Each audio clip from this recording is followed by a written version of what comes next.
Let's face it, when you're in the fundraising business, like you're in the decision engineering business is what you're doing. You're trying to get people to make a decision of, yes, I'm going to give. Yes, I'm going to give a large amount. Yes, I'm going to continue giving.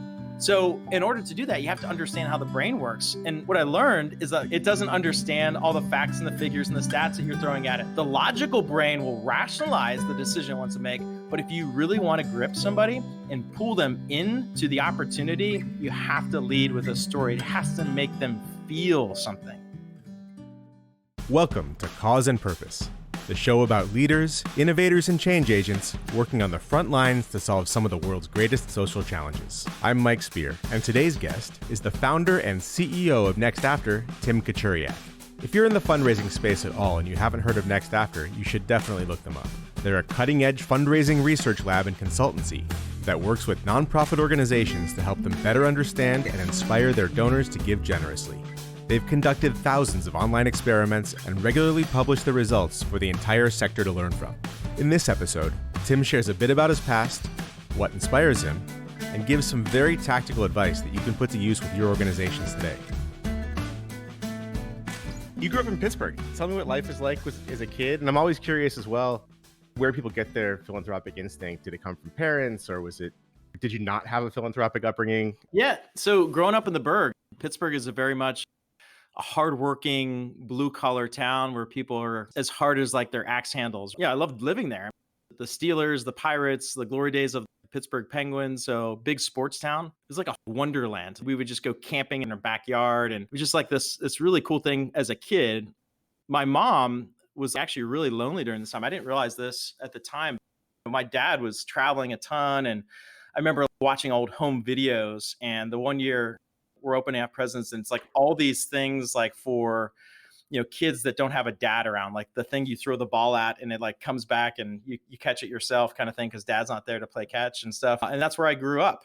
I went to college in Pittsburgh, graduated right after 9/11, which is a tough time to enter into the job force, especially, for somebody that wanted to break into advertising marketing, which was really what my passion was. But I worked at a country club all during high school and college. 9 years. And I used to joke that I had 432 aunts and uncles that were captains of industry. And the guy that was actually the president of the country club was the president of the second largest ad agency in Pittsburgh. So I went and met with him and did my little dog and pony show for him. He's like, "Oh, I'd love to hire you." And then he started to wring his hands and look down. He's like, "But we just laid off 30 people yesterday. When 9/11 hit our industry hard, our agency harder. Sorry, can't help you." And that was kind of my experience coming out of college. So it was like 6 months of wandering in the wilderness, just trying to find somebody that would give me a shot. And I ended up meeting like a serial entrepreneur at a golf outing. And we started talking a little bit, and he said, "What are you looking to get into?" And I told him, and he said, "Well, maybe you could do a couple little projects for some of my little businesses that I operate." And I was like, "Great." And then he's like, "Why don't you start your own business?" And I was like, "Well, I don't know how to do that." He's like, "I do. We've got an incubator on the second floor of our office building. I'll give you a desk. I'll introduce you to people. I'll be your partner, and the rest is up to you, kid." So I was like, that sounds sweet.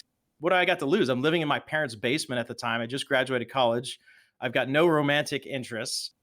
I have no overhead. So it's like, what do you got to lose? So that was actually my first job experience coming out of college, is running my own business for about 5 years. And I mean, it was pretty fun. No dependence, nothing to lose. That's like the perfect time to get into something like that. Exactly.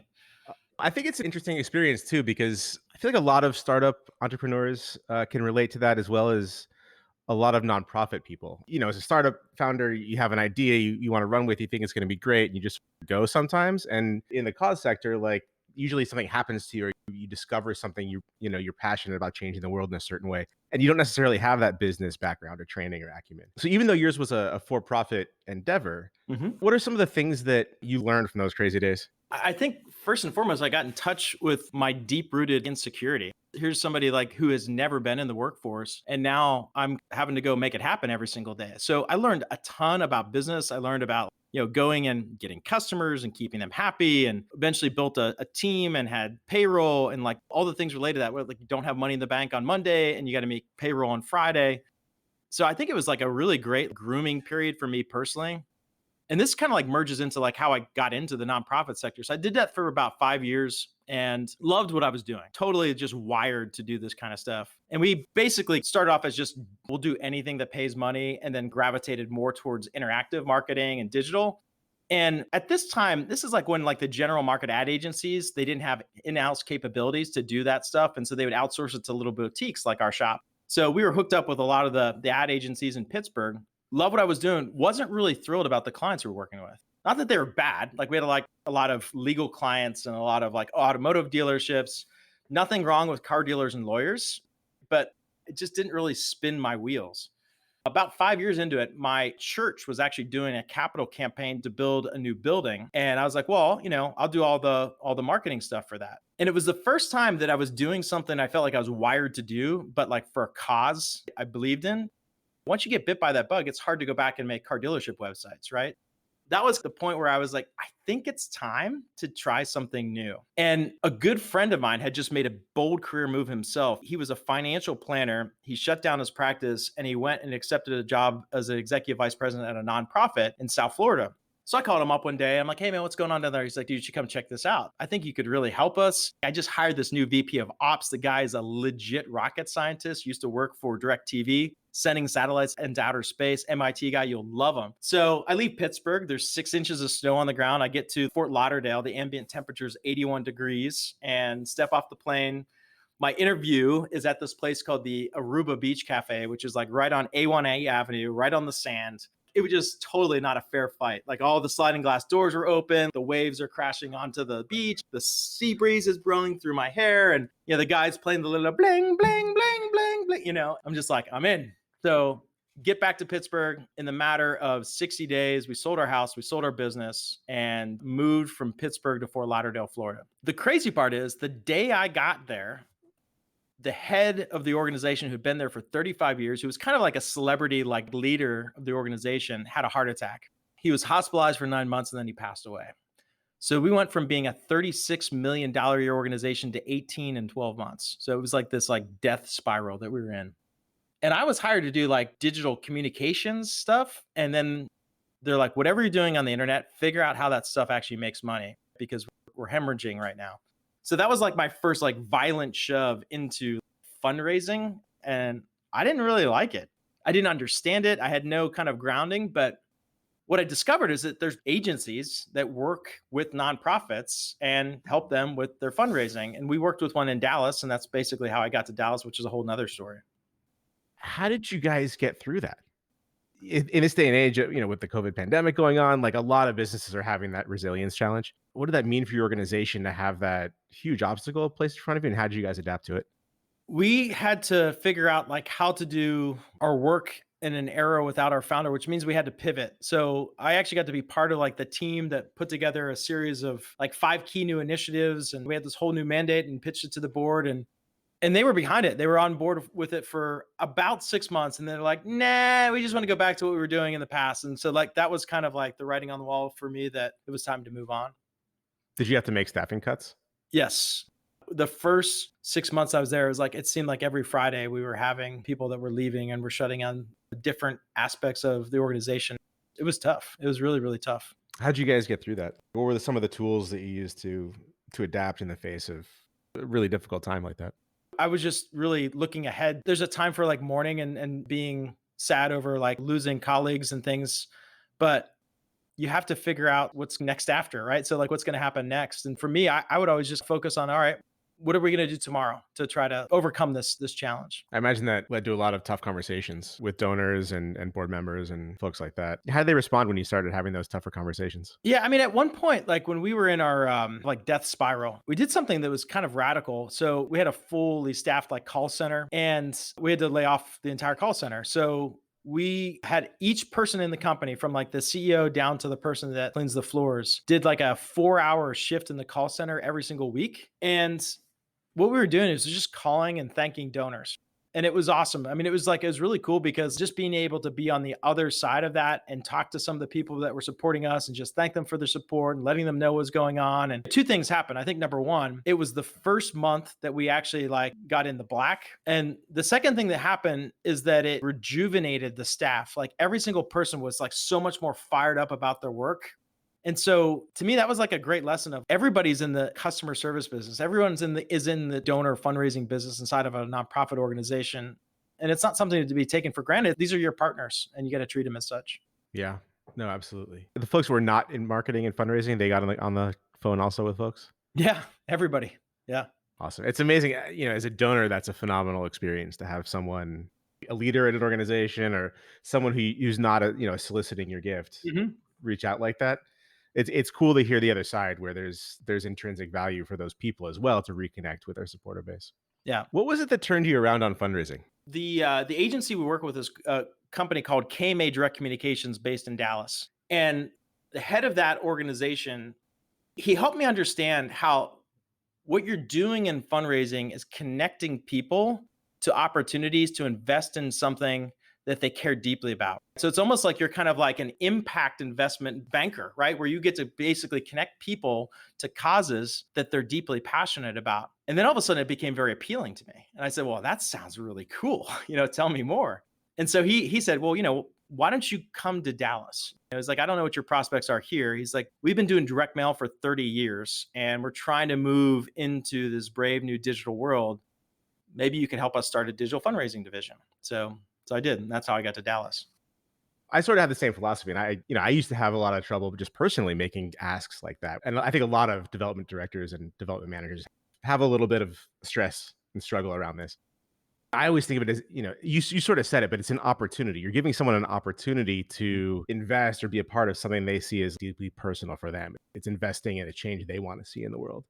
Is there a formula to how to make an ask like that so that it seems like that opportunity versus something subtractive? Yeah. What we focus a lot on is trying to help nonprofit organizations think through and articulate their value proposition.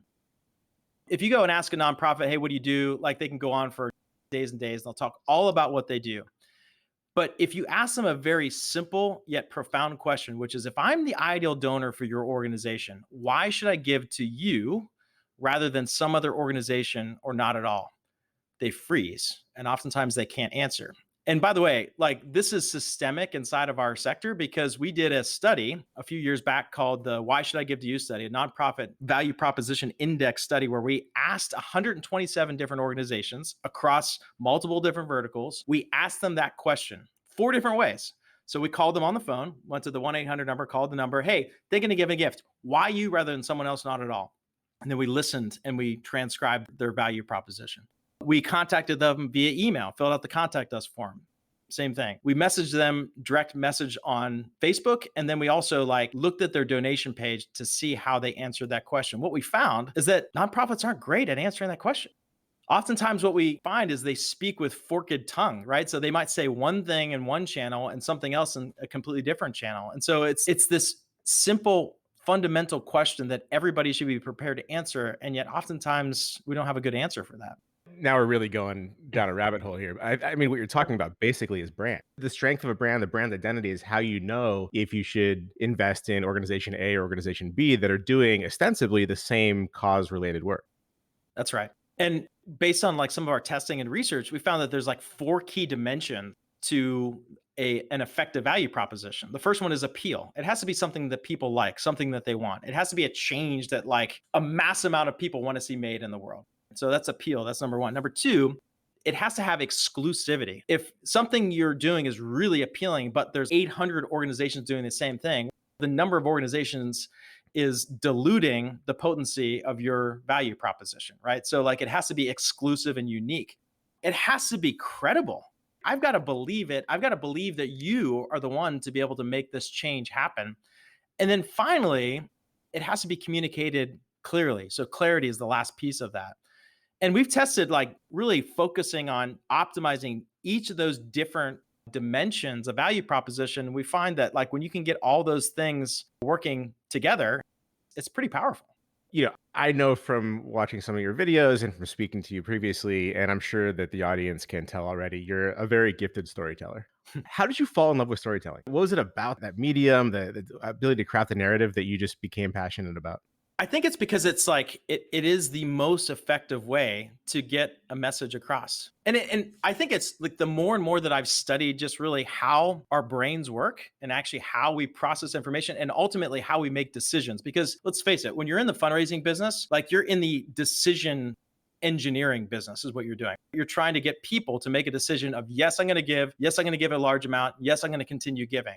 So, in order to do that, you have to understand how the brain works. And what I learned is that the part of the brain that's actually responsible for decision making has zero capacity for language, right? So, like, it doesn't understand all the facts and the figures and the stats that you're throwing at it. The logical brain will rationalize the decision it wants to make. But if you really want to grip somebody and pull them into the opportunity, you have to lead with a story. It has to make them feel something. And so that's why I think story is it's so exciting. And I'm glad that it's becoming a topic of greater conversation in our space. Yeah. You threw out some buzzwords there. I'm assuming you're familiar with Simon Sinek Oh, and his sure. work. Yeah. For an organization that has not invested in their own storytelling, in addition to the framework you mentioned, the four pillars, how would an organization go from being purely program related to beginning a marketing program and starting to craft the stories they want to tell that'll reach a specific audience? So I think like one problem I see oftentimes is that if you read a lot of like fundraising messages or nonprofit messages, they read like news stories. They just present almost formulaic, like fact. Here's the problem. Here's the solution, and here's how much it costs, kind of thing. And like that just doesn't like compute as well as actually like singling out and trying the story of one specific individual and drawing somebody in to the conversation by just kind of like telling one person's story and using that as an extrapolation of like a larger problem. So that's one way to kind of get into honing in on that, so to speak. You're a founder and on the board of a nonprofit organization, the Human Coalition. Mhm. Can you talk a little bit about that? What was the inspiration for starting that, and what does it do? Yeah, the Human Coalition was actually birthed out of an opportunity to really be able to help women that are in crisis pregnancy situations be able to connect with resources that can help them. And what we learned is that when somebody is faced with that problem, the first place that they turn is the internet. And they're going and trying to Google a solution for that. And the neat thing about that is that like you can be able to reach people at their point of need and connect them to the resources that they need. And that was the birth of that. And what it's grown into is really just an organization that's about like trying to save as many babies as possible. One thing I really appreciated about the website and kind of the storytelling you're doing is a lot of pro-life organizations, at least the ones that I've seen, tend to have these really sort of gruesome storylines, right? Right. And yours doesn't. The Human Coalition, from what I can tell, is very much about hope and sort of the opportunity of having a child and stuff like that. How do you differentiate with other pro-life organizations that are out there, and how did that messaging evolve for you guys? First and foremost, I think we've always taken very much a data-driven approach because it's primarily a digitally based organization. Like we can actually kind of like track everything. So we've constructed a funnel and we can measure the conversion rates to each different stage of the funnel. And what that's enabled us to do is really to optimize every stage of the process. And it started off as just trying to like basically solve the marketing challenge. And what's evolved to is okay, we can go and get the phone to ring, but if somebody's not there to answer the phone, then that's another challenge. So then we started a call center where we can actually be able to field those calls and answer, 95% of those calls whenever they come in. And then it turned into the challenge of how do we optimize, the consultation part of it. And so we started like testing all different aspects of atmospherics. Like how do we make the people that come in, our clients, feel comfortable in the process? Testing like different ways of actually laying out the furniture in the room. Like, for example, like one thing we learned is like having some sort of piece of furniture that separates the counselor from the person that's coming in is critically important to make them feel comfortable. And having big fluffy pillows, because what would happen is people would come in, they grab a big fluffy pillow and they'd sit on the couch and the table across from the counselor. So like things like that can make a huge difference to make that a successful engagement. What's the end result that you're going for? Like, what is the goal of that funnel? Ultimately to get more people to experience the joy of being a parent. Honestly, like that is the ultimate goal, is to save a child and save a family. I'm curious as well, if somebody doesn't succeed in that path, like if they end up deciding to go ahead and have an abortion, how Mhm. do you guys handle that as an organization? We come around them and just are continue to be there to be able to help them and just support them in whatever decision they make. So like it's not coercive.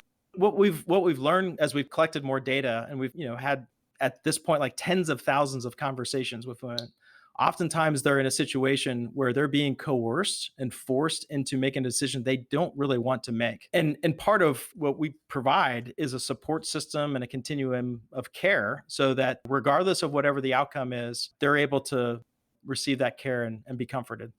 Was that always the goal from the outset? There are many aspects of the abortion issue that you could have tackled. I'm just curious, just for you personally, How do you define the parameters of what this organization specifically will work on, and why was that most meaningful to you?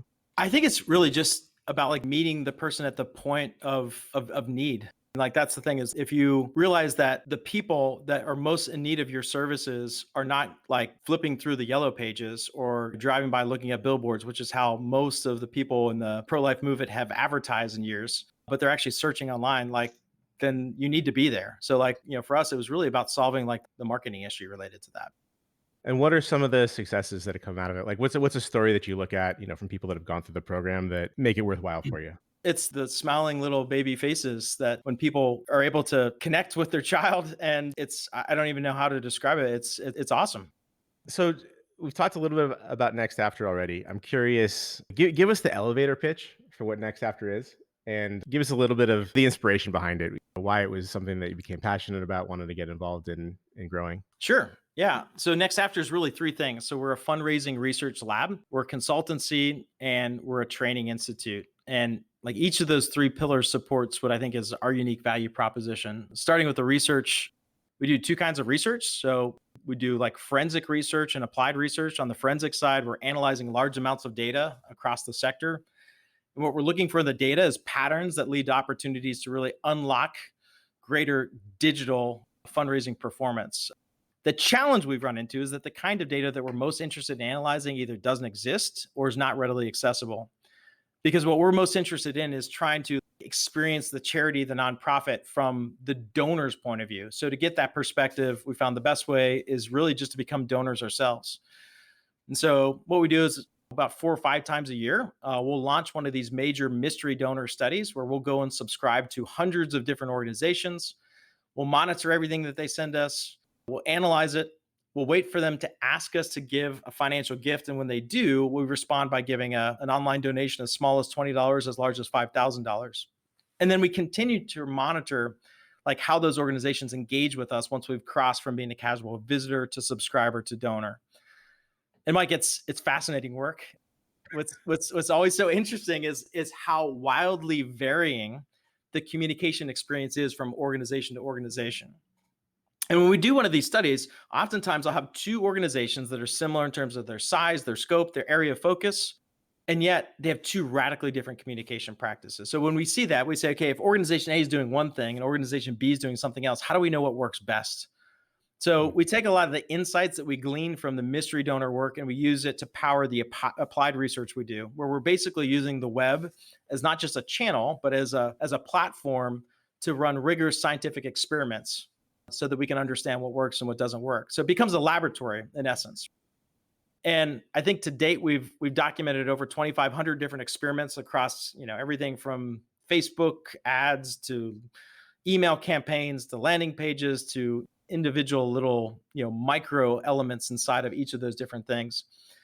And we've learned some stuff, right? I mean, being a consultant, like everybody looks at you like you have all the answers, and deep down inside, we know we don't. When I discovered testing, like that was like so liberating. I was like, this could work or this could work. Let's go try it. Let's go let the market help us understand what's most effective. So we take all the stuff we do in the research lab, we bring it over to the two other parts of our company. The NextAfter Institute's all about training. We've developed tons of resources.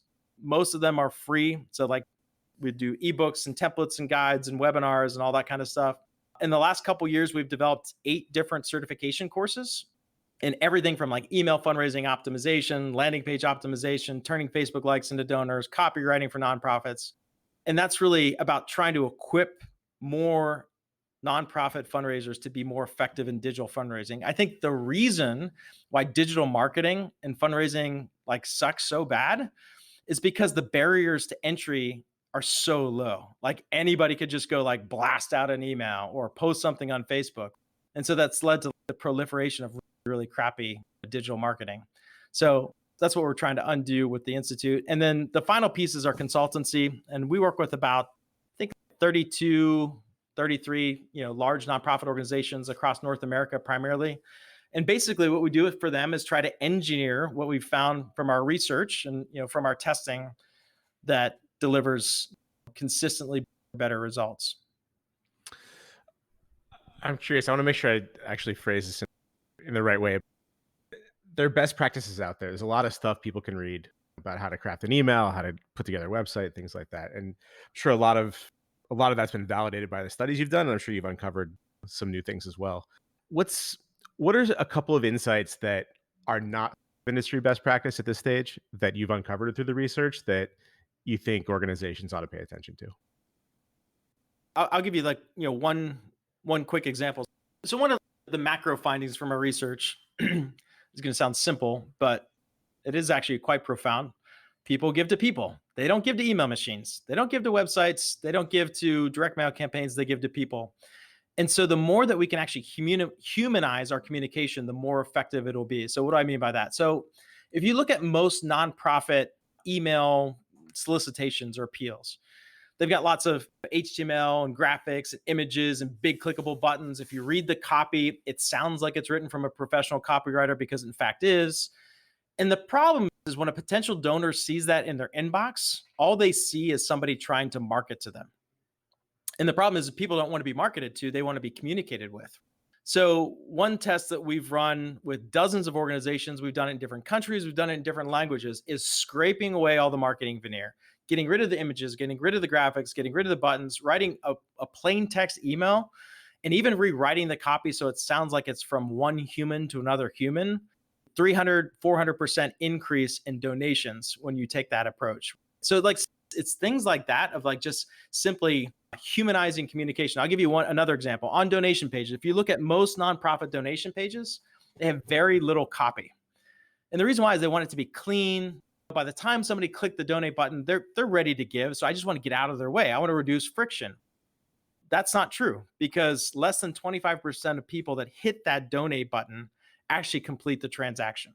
So the reason why they don't complete the transaction is because they don't have a grasp of the value proposition. So actually like adding copy to the donation page, if you look at a lot of the donation pages that we've tested, they have lots and lots of words on them. And that produces significantly better results than very few words because it gives people, it anchors them to that value proposition and helps them take that with them all the way through the transaction. This is something we've tested with multiple organizations. So the one rule that all of us have learned is like, you never want to disrupt somebody while they're trying to complete a transaction. Anything that you do that could cause them to second guess that could be a bad thing. So as somebody goes through and they've gotten through like the bulk of the work, they've filled out the payment information, they've selected how much they're going to give, they hit the submit or donate now button. What we'll do is we'll have a pop-up that comes up and it'll say, hold up a second, like before you actually complete your transaction, can I give you something to think about? Which is a super big risk, right? Because you're disrupting the transaction. That could steal away from transactions. Instead of giving whatever, $100 a day, would you consider giving $15 a month? And that will, help create more of a sustaining impact and value proposition. No, I don't. And it just does the one-time donation. Yes. And it automatically like goes and factors all the math and changes it from a one-time gift to recurring gift. When we've tested that, we've seen like between 36 and I think it was 64% increase in recurring gifts. And the most important thing is it didn't actually diminish with any sort of statistical validity the percentage of people that actually gave a gift. So it has no impact on whether or not they give a gift. It's just actually increasing your recurring. So huge opportunity. And something I think is now being baked into a lot of giving software to make it more of a standard feature. If it's not baked in, how hard is that to do? I'm just asking because the numbers in terms of increasing recurring revenue, the value of that specific gift, all those things, like it's a no-brainer thing to do. The value is clearly there. So for organizations that have not done that yet, how hard is that to implement? It does take a little bit of programming, right? If your giving system doesn't do that natively, you're going to have to do some programming work to do. I mean, it's not overly complex. It does take a little bit of extra customization and configuration. What are some of your favorite studies that have come out of NextAfter? Even if they're not super widespread or very profound, like what are some interesting little insights that you just personally relate to? The very first like mystery donor study, I did it in partnership with Brad Davies, who I think Oh, he's yeah. a mutual friend, but he was working at another agency at the time. And we had this idea of doing this thing. And that was meaningful for me because it was like the first one of its kind. And I did a lot of the writing. I put in a lot of like hours on that thing. So I have a lot of like personal pride in that. And, he and I spent a lot of time just like, having to evaluate all these different value propositions that came back. So that was actually really meaningful to me personally, that particular study. Gotcha. Great. I've noticed the phrase, I don't know if this came from you or if it's a next after thing, but the line really resonated to me that you're on a mission to unleash the most generous generation in the history of the world. Is that yours or is that next after? It's like, how did that idea come about? Yeah, we started off just, being a company, a business. And somewhere along the way, we realized that, we may not be a nonprofit organization, but we're very much a cause-based organization. And our cause is to decode what works in digital fundraising, get it into the hands of as many fundraisers as possible so that we can achieve what is our cause, which is to unleash the most generous generation in the history of the world. The net effect of making people more effective, of communicating their value proposition, connecting people to opportunities to invest in impact and the changes that they want to see made in the world. That's a beautiful thing. That's something that can captivate my imagination for the next 40 years. And so that's actually our mission and our vision statement. And out of that, everything we do flows. So we don't have to go and create all these resources and spend so much time like trying to put that out into the marketplace. But we do that because like that's achieving our mission and that's helping us to reach our vision. Yeah, I think along those lines too, you guys are very transparent as an organization. We talked a bit last time about giving away your best stuff Mhm. to force yourself to constantly raise the bar. It's a little bit of a trap, I think, that nonprofit organizations can fall into where they resist that transparency. They keep, certain secrets guarded and things like that. Have you noticed this in the space? No, and that's just like human nature, right? We have our trade secrets and all of our kind of like special secret sauce, but I'd hate to think that erring on the side of generosity is going to come and bite you in the ass. You know what I mean? Like I hate that like to think that like being generous is a bad strategy for life and that it's going to actually come down and take you down someday. But that's actually one of our values is to err on the side of generosity and we have different ways that we try to live that out. Has that been like a no-brainer baked into the culture from the beginning, or did you face challenges internally as you guys were growing in terms of enforcing that transparency and that level of openness? I don't think so. I never look at people as like competitors, they're industry allies. Like we're all working together for like the same cause. So like why would I not share that with somebody else? Why would I not be open and transparent? And to what we talked about before, if I give away my best stuff today, that puts positive pressure on me to come up with something better tomorrow. And I want that ingrained inside of our culture. I want people to like never be satisfied. Where adequacy is the enemy of excellence and good's the enemy of great. And, we're constantly trying to figure out what's next after. I think that's a good thing.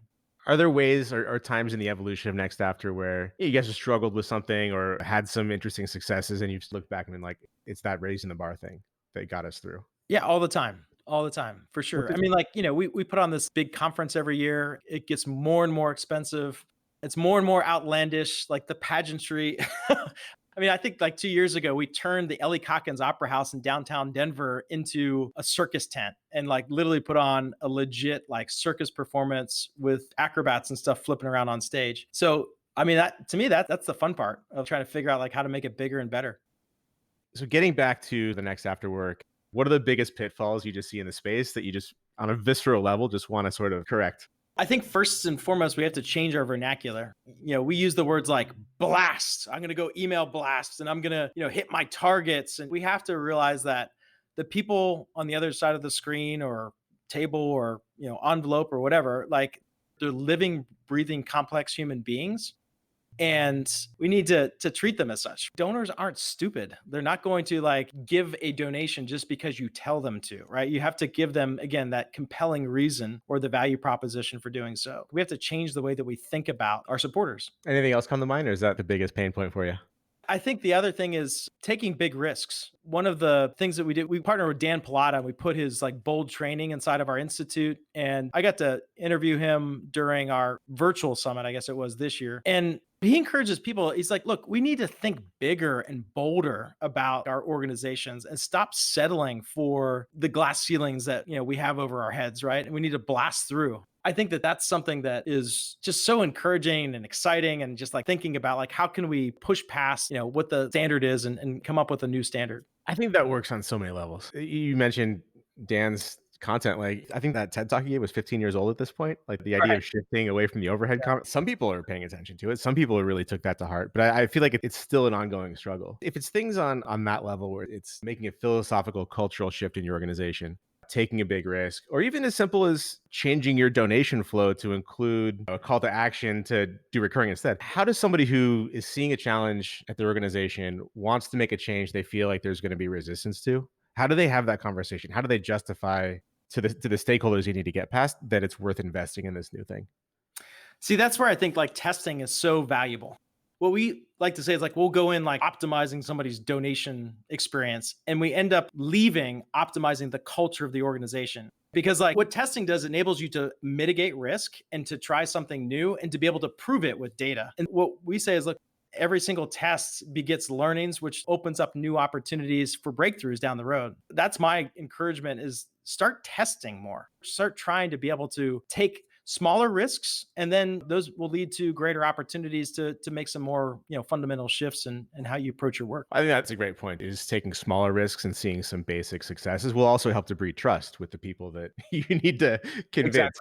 I've been a fan of NextAfter's research for a long time, and was excited to have this call. And certainly, I'm a believer in the scientific method and doing these experiments. But I think there's also a place for gut sort of actions. You see what the data says, and you're like, I actually just my spider sense is telling me that this is what's out there, right? How do you guys and you personally with the organizations you consult with, as well as like in the research that you do, how do you navigate that sort of gut versus data attention, and how do you decide what to do based on pure data or pure gut or somewhere in between? People talk about the relationship between the art and the science of fundraising. So the art is like all of the crazy ideas that we could possibly have, our gut instincts or our visceral responses, but we try to validate those with the scientific method and data. You use art to come up with something new, but test it and be able to make sure that your gut's right. Because oftentimes we can be led astray by our intuitions. What's the path not taken? What do you think you'd be doing right now professionally if you were not working on NextAfter and the Human Coalition and your other projects? I think I would be in the culinary arts. Really? Yeah, I love to cook, man. That's one of my passions. I asked for cooking lessons for my birthday. I love like hospitality and entertaining. And when people come to our house, like I'm in the kitchen the whole time and I'm in all my glory. So yeah, I think I'd probably be a cook. See, I knew we'd get along. I love cooking too and making cocktails and hosting and things like that. Outside of the stuff you're currently working on, what is the most important cause that humanity can be tackling right now, and why? Outside of what I'm working on? Because Or I think the cause of generosity is one that's worth going after, right? Because like you think about it, with all like the commercialism that we live in, where every single message we receive is all about feeding our own appetites and pleasures and stuff. What philanthropy does is it takes us out of that and it gives us this choice to make. Do I want to provide for myself something that I probably don't really need? It's more something that I want. Or do I want to try to meet the needs of somebody else? And I think that that's like so beautiful. And if we can get more and more people to experience that, the miracle of generosity, like it becomes addicting, right? I mean, it becomes like really, really kind of like habit forming. And then all of a sudden, like it overflows into other areas of your life. And I just think that that would like totally change the world. I've actually been amazed with the first couple of shows that we did. The answer was usually environment or it was some specific established cause category. Over time, like I've just been amazed at how many people have said work on yourself. Mm. Self-care, meditation, like improving yourself as a person and your overall happiness so that you can then, have a bigger impact in other areas. What's next for you and for Next After? One thing that we've done recently, we appointed a NextAfter fellow at the Institute for Sustainable Philanthropy in the UK. Adrian Sargent and Jen Shang head that up, and they're pioneering all the research in philanthropic psychology. And so, what our fellow is doing is they're translating a lot of the stuff that they're doing on the academic theoretical level into things that we can go test online. So that's been really, really fun. We're just getting started with that. We've run a few different experiments based on like communal theory and some of these other things that they've been working on. And I think it's really exciting. I think what we're going to find is that there is an opportunity to point nonprofit organizations to data that suggests that, yes, there's things you can do right now to game the system and to meet your calendar year-end goals. But those are things that are not necessarily aligned with building lifelong partners with your organization. And if we can prove that and show them a better path and a better way, at least based on their work, not only will it be better for the nonprofit organizations, give them more resources into the future, but it leaves the donors feeling better about themselves, right? Where giving is actually building their identity as opposed to taking it away from it. I'm excited to see the data that comes out of that. And one of the things that I talk a lot about with clients is you can look at all the best practices and all the statistics that you want to and be concerned about donor churn and all that stuff. But if you focus on making every single touch point with a supporter, a positive one that builds that relationship versus subtracts, I feel like most of your challenges as far as like human capital and revenue are going to be pretty much taken care of. Yeah, I agree. When you're ready to hang it up, you're done with the work, ready to go on vacation, go back to Florida or wherever. And what would you like to have accomplished? Like, what if you could have done one thing to make it all worthwhile? What would that thing be? That we would be able to like somehow, some way decode at least a part of what inspires people to give. That's the thing that I'm obsessed with. I don't know if that's a solvable riddle, right? Like, why do people give is the thing that keeps me up at night. But if we can begin to like decode a piece of that, I think that would be awesome. Do you have any guesses? I think what we're going to find is it's different for everybody, right? Some people give because it helps them to belong. Some people give out of a sense of guilt or out of anger, right? I mean, there's all these different kind of like motivations, but it's like, what is the best way to lead people into, the miracle of generosity? Man, that's the question. How can people who are hearing this and want to get involved, support the work you're doing, contribute, hire NextAfter? How can they reach you guys? Certainly can find us online at nextafter.com, or they could find me on Twitter at digitaldonor. Thank you for listening. You can learn more about Tim by checking out the NextAfter website or by reading the show notes on causeandpurpose.com. Also, keep an eye out for information on NextAfter's annual NIO Summit, where you can learn the latest trends in online fundraising and digital marketing and network with industry experts. Please join us next time when our guest will be Shannon Farley. Shannon is the co-founder and CEO of Fast Forward, a nonprofit accelerator program that mobilizes the funding, resources, and support that tech nonprofits need to create positive impact at scale. Shannon has had a fascinating life and career and has impacted the lives of tens of millions of people throughout her work, including building the largest network of millennial philanthropists ever. Shannon's episode also kicks off a new genre of content here at Cause and Purpose, featuring the work of founders and organizations in their earliest phases of growth. We can't wait to share more information on that in the weeks ahead. Some really exciting stuff. Until then, Cause and Purpose is a production of Moonshot.co. On behalf of myself, Tim, and our entire team, thank you so much for listening, and we can't wait to connect with you again soon.